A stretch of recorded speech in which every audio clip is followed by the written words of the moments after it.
Hai guys, welcome back to our podcast.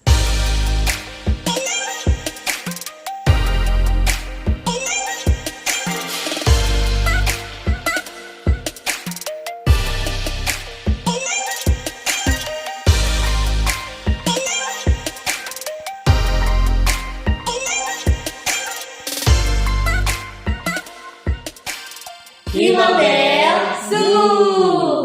Nah, aku udah kedatangan 3 aktivis mahasiswa hukum dari Universitas Tidar yang pastinya keren-keren banget nih. Nah, boleh dong kita perkenalan dulu satu-satu. Nah, kita mulai dari kakak yang pojok dulu deh. Halo, nama aku Devan. Halo, nama aku Padin. Halo, nama aku Nathan. Nah, ketiga ini tuh aktivis mahasiswa jurusan hukum dari Universitas Tidar yang pastinya bakal jadi narasumber pada hari ini.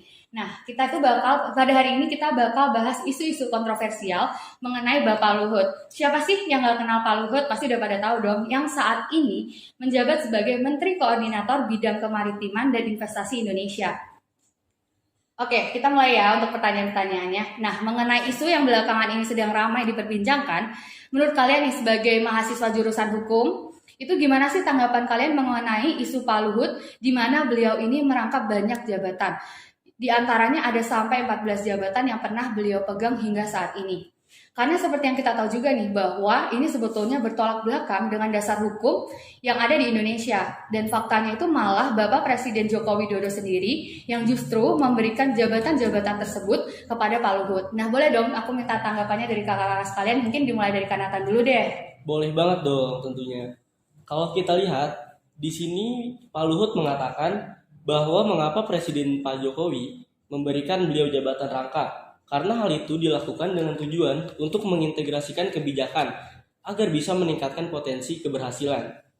Jika kita lihat pada pasal 23 Undang-Undang Kementerian Negara, Menteri sebenarnya dilarang nih merangkap jabatan apabila jabatan yang dimaksud adalah sebagai pejabat negara lainnya atau menjadi komisaris atau direksi pada perusahaan negara atau swasta, ataupun juga merangkap sebagai pemimpin organisasi yang dibiayai oleh APBN. Di luar batas limitatif ini, menteri ataupun pejabat negara setingkat menteri yang melakukan rangkap jabatan tidak bisa nih dilengsarkan jabatannya, kecuali mereka diberhentikan oleh presiden sesuai dengan yang terdapat pada pasal 24 Undang-Undang Nomor 39 Tahun 2008. Tapi justru malah Pak Presiden sendiri yang memberikan Pak Luhut jabatan rangkap. Maka tindakan Pak Jokowi ini dengan menetapkan Menko Bidang Politik, Hukum dan Keamanan untuk rangkap jabatan sekaligus sebagai Kepala Staf Kepresidenan sudah jelas dan nyata jika hal tersebut bertentangan dengan Undang-Undang Kementerian Negara. Oke, baik. Jadi memang kalau dilihat dari dasar hukumnya yang ada itu sudah melarang adanya rangkap jabatan, begitu Betul bukan? sekali.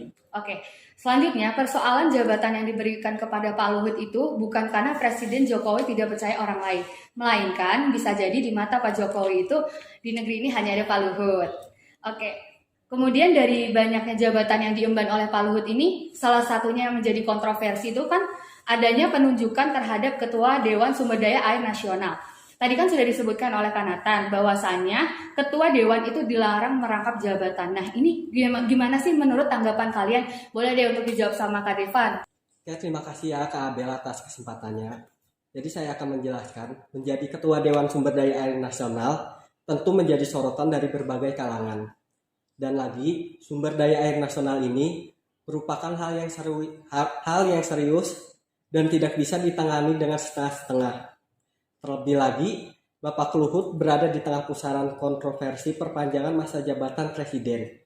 Nah, tentunya hal tersebut akan berpotensi adanya ketidakfokusan dalam membenahi urusan yang ada. Oke, mungkin yang dimaksud oleh Kak Devan itu lebih fokus pada hal yang memang dirasa urgensi ya? Ya. Agar hal-hal lain yang seperti sumber daya air yang merupakan hal penting itu bisa diatur lebih baik ke depannya. Oke, next, kemudian kita bergeser ke isu berikutnya nih. Ada isu yang memang sangat kontroversi belakangan ini, di mana disinyalir Pak Luhut menjadi sumber dari isu 3 periode masa jabatan presiden. Nah, gimana sih tanggapan kalian sebagai aktivis mahasiswa hukum terkait hal tersebut? Karena sejatinya memang peraturan itu masa jabatan presiden adalah 2 periode. Tetapi ini justru memberikan stigma kepada masyarakat luas mengenai 3 periode masa jabatan presiden. Nah, gimana sih tanggapan kalian? Mungkin boleh dijawab dari Kak Andin. Oke. Bisa kita lihat pada acaranya Silaturahmi Nasional Asosiasi Pemerintah yang diadakan di Istora Senayan. Nah, pada saat itu kan ditujukan untuk menyuarakan bahwa Presiden Jokowi untuk 3 periode. Kalau misalkan propaganda ini dilanjutkan, maka hal itu akan berbahaya untuk ekonomi, sosial, dan politik di Indonesia. Nah, di Indonesia ini sendiri kan akan memasuki krisis baru seperti politik dan kepemimpinan, yang dimana seharusnya ini penyuaraan ini tidak dilakukan karena bakal banyak dampak yang akan muncul ke depannya, diantaranya hilangnya fokus kerja untuk mengatasi pemulihan ekonomi dan kesehatan akibat yang kita tahu nih yang marak-maraknya tahun lalu itu adanya pandemi COVID-19 nih. Nah, hal ini disebabkan di mana menteri atau elit pemerintahan ini tuh justru malah menciptakan propaganda perpanjangan masa jabatan Presiden Jokowi. Selain itu, pemerintah juga hanya akan mengundang kontroversi di kalangan politik, di kalangan pimpinan partai dan koalisinya, dan para menteri juga di kalangan profesional dan dengan propaganda bahwa isu Jokowi 3 periode. Dan seharusnya jika memang beliau ini benar menjadi sumber dari 3 isu, seharusnya Bapak Luhut ini bisa bertanggung jawab mengenai isu yang bermunculan tersebut. Baik, karena memang isu ini tuh benar-benar bisa menimbulkan dampak yang kurang baik. Nah, untuk menghentikan atau mencegah hal itu terjadi dan kemudian menimbulkan keresahan, hal apa sih yang dapat mahasiswa lakukan sebagai suara terdepan bagi rakyat atau garda terdepan bagi rakyat? Atau sejauh ini apa yang telah kalian lakukan sebagai solusi untuk mengatasi permasalahan ini? Mungkin boleh deh dijawab untuk selanjutnya. Oke, makasih Kak Abel. Jadi sejauh ini memang kami sebagai mahasiswa telah menyuarakan pendapat kami guna tolak 3 periode pada 11 April yang berlokasi di Jakarta dan daerah-daerah lainnya. Untuk masa aksi sendiri sekitar berjumlah 1.000 mahasiswa, di mana semuanya tergabung dalam gerakan Bogor Menggugat.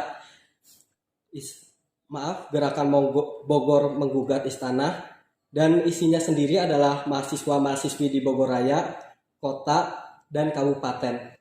Kurang lebih ada 22 organisasi mahasiswa yang turun bersama.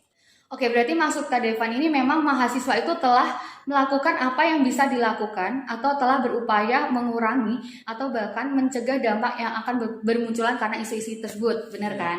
Oke, sekian dari podcast dari hari ini. Semoga podcast ini tuh bisa menjawab pertanyaan dari netizen-netizen Indonesia, terus bisa menambah pengetahuan kita tentang isu-isu atau kasus-kasus yang supaya dikaitkan dengan hukum di Indonesia. Oke, gitu aja. Terima kasih. Sebelum closing kita slogan lagi boleh dong, masih semangat kan? Oke, kita mulai ya. 1, 2, 3. Himabel